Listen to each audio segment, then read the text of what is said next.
Welcome to this video where we troubleshoot and repair a Sega Gremlin Carnival game board, specifically the extended ROM logic board. So, it's been a while since I fixed a board. I generally don't fix them anymore because I really have no time, but every once in a while there's a board that I fix that other people don't. And if the person who wants it fixed is not in a rush and literally doesn't mind it sitting in my basement for 6 months until I get time to look at it, I will take a board every now and then, because every once in a while I'll find like an hour of time every few weeks and I need a break. And this actually helps me relax. So I figured I'd make a video on fixing this one. So what's wrong with this board? Well, we're going to go through our process. I'm going to detach the camera though and see if anyone can tell me what's wrong. Already there's something wrong with this board. We're going to discover it through our process. If you remember the processes, check the power, check the clock, check the reset, check the RAM, and check the ROM, in that order. Our checklist, if you look very closely at this board, you're already going to tell me something that's wrong. Well, there's 2 things that are wrong. I can see another thing. Alright, the first one actually, that I didn't even think about till now, is this. Look how that chip is placed. That is not at all correct. Alright, so there's one thing that's wrong. But that's not what I initially, although that would certainly cause issues. But let's go through our process and we're going to find out what's wrong with this. So, first process I do is, I always check the voltage. But before I check the voltage, I'm just going to turn it on. And I see I get no sync. It tells me something. Alright, let's go through the process and check. Step in the process is we always check voltage, because without working good voltage, nothing will work. Guaranteed. So, and I do mean that, guaranteed. If you do not have the correct voltage, you do not have clean power, nothing will work. And you will get the oddest symptoms. So we always check the voltage. Okay? So we're going to go to this chip here and check the voltage. And I got 5.13. That's perfect. Okay? And I should say this is a Sega Gremlin board. So I actually probably should check the other voltages. Because most games you're going to get fine with just +5. But in Sega Gremlin games, early games, you actually have to have, the RAM requires +5, -5, and +12. So we're going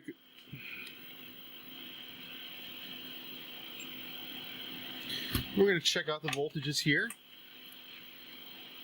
And this one, the ground is here. And we have -5 there. That looks good. And I already told you that +5 is good.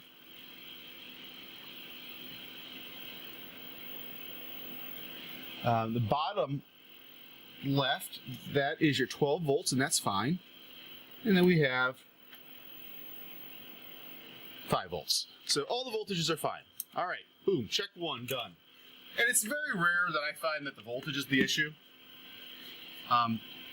Mostly because I'm using a power supply, and it's not onboard power supply. Like the Pac-Man actually generates its own power on the board, so you actually have to test those voltages after the power supply. But I'm using my own power supply, so the power supply is good. Now, you can find short circuits. Like if you have a good power supply and a short circuit, that's on the board going to take your +5 to not +5, and nothing you will do will fix it. Nothing you can adjust in the power supply is going to make that better. So you do have to check voltages, even if you're using a known good power supply, just to make sure there's something not weird like short-circuited on the board. All right, so then the next thing we check is the clock. So this is a Z80 clock, and on Z80s, again, it's been a while since I fixed the board. We're going to look at that. And the Z80 pinout tells me that the clock is where? We know reset is over here, 26, and the clock is... I once knew where all the clock pins were everywhere. I don't remember why I don't. Oh, 6. So pin 6 will be the clock. Let's go look at the clock. Let's see if I can actually... Yeah, if we can look at my oscilloscope, hopefully you can see both. Alright, so I got my oscilloscope. Oops. Let's plug into ground here and pin 6.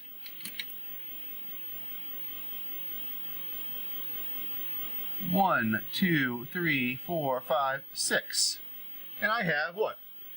Look at my oscilloscope. Went from ground to 1, 2, 3, 4, 5, 6. Plus 5. Straight plus 5. No clock. And that's what I'm not surprised about, because the clock chip sits about there. And if you're looking, you'll notice that clock chip is gone. As a point of reference, here's another board. And there's a clock chip right where it belongs. Alright. Well, without a clock, just like without voltage, nothing will work. Although you'll get much more reliable symptoms without a clock, because nothing will work. Bad voltages will cause just random and transient weirdness. Not clock will not, that will be very dead in very obvious ways. This is a common problem. I can't stress it enough. You'd be surprised how many boards were fixed with just a clock. And now, do I think this is going to fix the problem? Probably not, because we know that one chip was also out of place. But it's certainly not going to work without this. And a lot of boards I see, they will have a clock missing completely, and that's always a good. If you're trying to find a board that's broke, that doesn't work, and the clock's completely gone, and you see it like on an eBay picture, buy the board, because more than likely that's the problem. During storage and all that, just gets knocked out. Sometimes it will be one pin will just be off, or the other thing is, which you have to actually touch it to see, is you touch it and it will like rattle. That's almost always a bad clock. I think I've only seen one rattle that's not bad. But it will be bad, because clocks are not supposed to rattle. These crystals are not supposed to rattle. Okay, if it's rattling, then something is broken inside. The pins or something.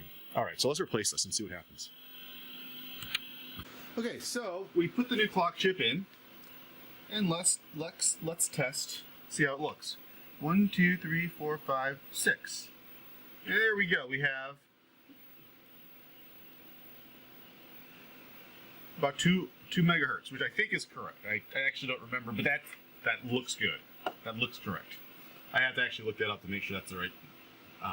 But being that I also have a sync, I'm pretty sure that's probably all right. Now, the game is not running. All right. That's not surprising, because this game won't boot up as it is for reasons. Basically, you cannot just turn one of these on with hooked up to a switcher. You need to have. I have a little board, because this game will not get a reset, so it will never actually reset correctly.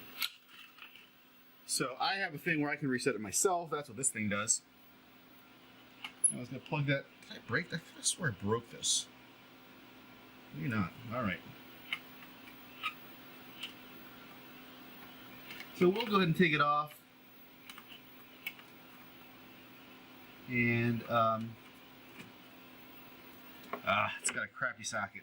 All right, I'm going to have to replace that socket. We're going to have to replace the socket, because I can't actually fit mine in there.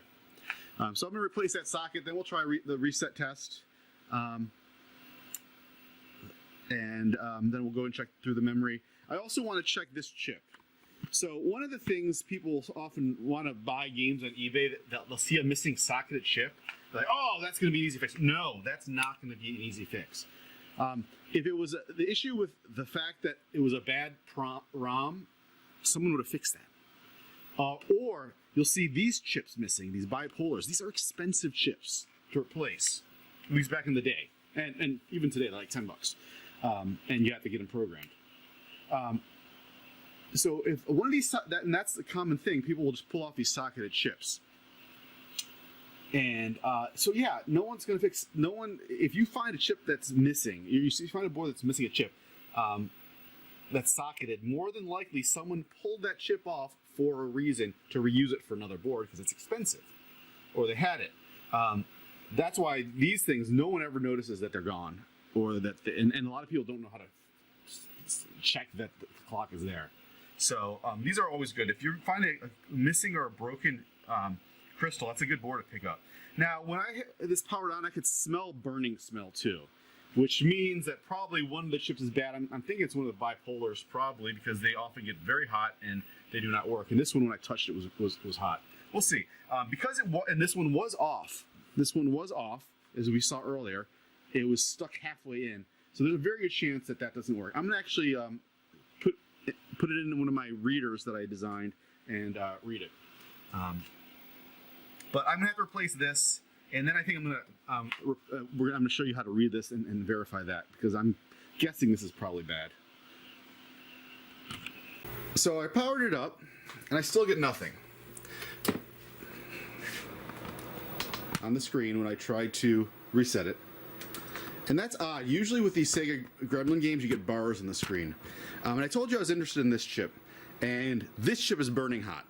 So I do want to read it. I'm almost certain it's bad. I have another one from another board that this person sent me. They sent me 3 boards just to hopefully have the parts to make one work. And I'm just going to swap it in. I will test it later, but I can tell you this is bad just based on how badly it burns when I touch it. It literally, like, this will literally, if I held my finger on it, it would burn my finger. So I'm almost certain this is not going to be good. And that one was removed. So I'm almost certain that one is going to find, we're going to find that's bad. So I replaced that, and there is no change. Nothing has changed. So we're going to have to further investigate. I do want to read that and make sure both of these are good. I want to make sure, both of them are good. This one is not burning hot anymore. I can literally leave my finger on it. So that's a good sign. It could still be bad. Also, I got to make sure that CPU is all right. That's the CPU that came with the board. I'm going to swap it real quick with the board with a CPU that I know is good. So I swapped it. Still nothing on the monitor. So it could mean the board is actually working and just the output is bad. Normally, I would just test to see if the reset is going, to see if the board is actually running. But again, on these Sega Gremlin VIC boards, they don't actually have a reset watchdog circuit. But we have to troubleshoot it. I do want to, I want to show you how to read these chips. So I will show you. That's actually one of the last steps. I want to check all the RAMs and the ROMs first.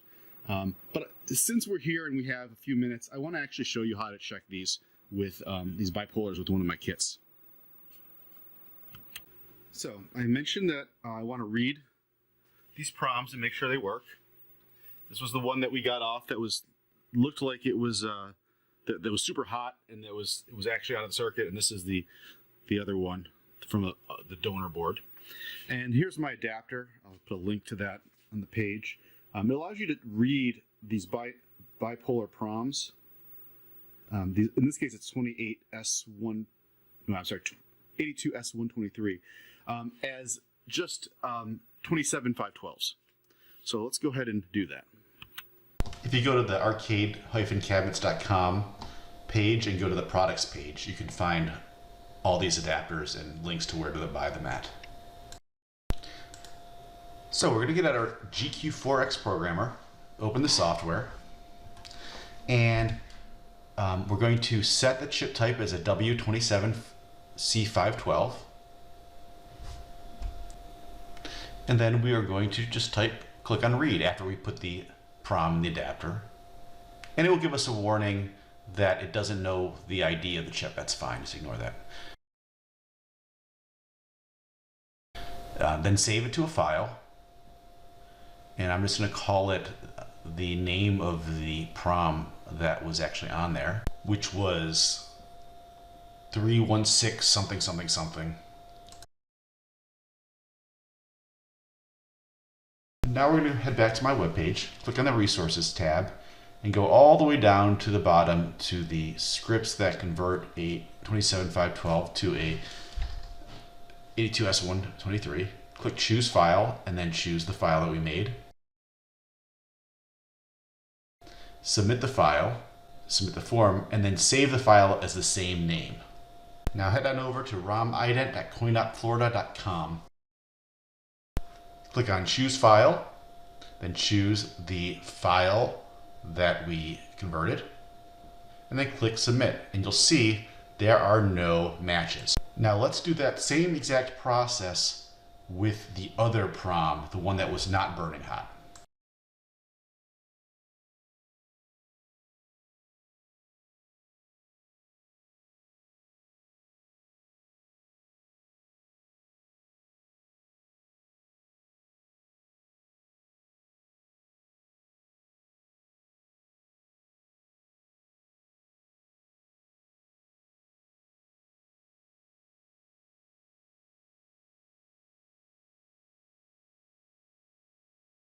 And you see, this one actually matched. So this PROM is good. It found that it's a match for the various different Carnival boards. So join us next time when we continue on figuring out what's wrong with this board.